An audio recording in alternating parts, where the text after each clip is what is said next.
Okay, this is our final project for PLC 2. We integrated HMIs into our PLC elevator system, and this video is with Claire. Travis. Angie. So we're each going to explain part of the functionality. So go ahead, Travis. So we use the floor call buttons are just physical inputs hooked up to both the PLCs. So anytime any of these buttons is pushed, it registers with both PLCs. Now, elevator 1 takes priority over elevator 2. So we can see here, elevator 1 is on floor 2 and elevator 2 is on floor 1. And so if we get a call from floor 4, elevator 1 will take it because it has priority. Now what will happen too is if we go to floor 2, elevator 2 will take it because it's closer.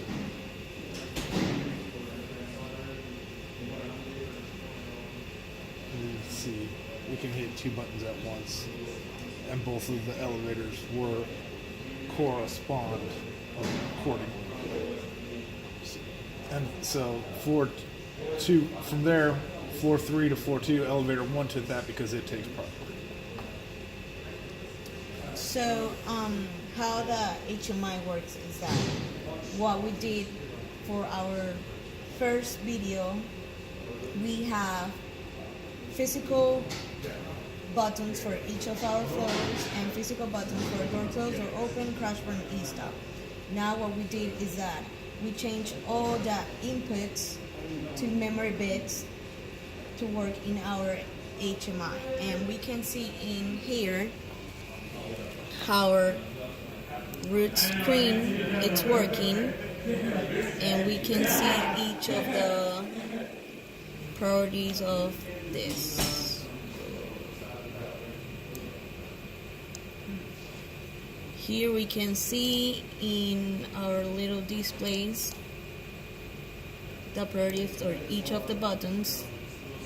We can see that we have in our bands that we set a bit for each of our floor buttons, and we set the tags connections for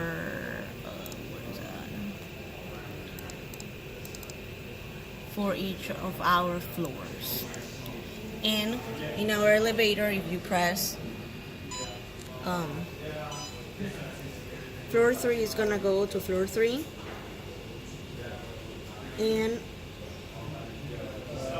if you go in the second elevator, if you want to go to floor 4, it's gonna close in our animation the door, and when it gets to floor 4, it's gonna open the door of our animation. And we can see that our e-stop works.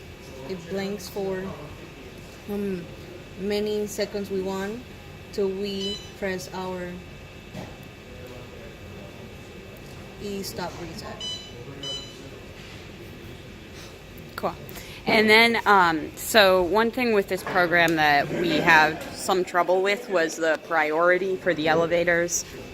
So keeping a request in the elevator's memory so that after it took one request, it would take another request. So sequencing the events. And the way that we could fix that, but we don't really have time to, is that we could make a routine in the program that tells it using memory bits and counters. Like, for instance, if it gets one request, it's going to count that request, and then it'll take a second request once the counter reaches 1 or 2 or whatever the case is. So we could fix that if we had the time, but right now it just kind of freaks out if you hit too many buttons at once. So I will show that really quick. So like on elevator 1, if it gets a request to go to floor 1 and to floor 3, it's not going to know what to do with itself. So it'll go to 1, open the door, and just sit there. It's not going to go to 3, I don't think. And then like now there's kind of a bug because it's confused. So if I hit 2, it's not going to know what to do. It's not going to go. So that is the problem that we ran into with our program, but otherwise it works with one request at a time or with non-conflicting requests for elevator 1 and elevator 2.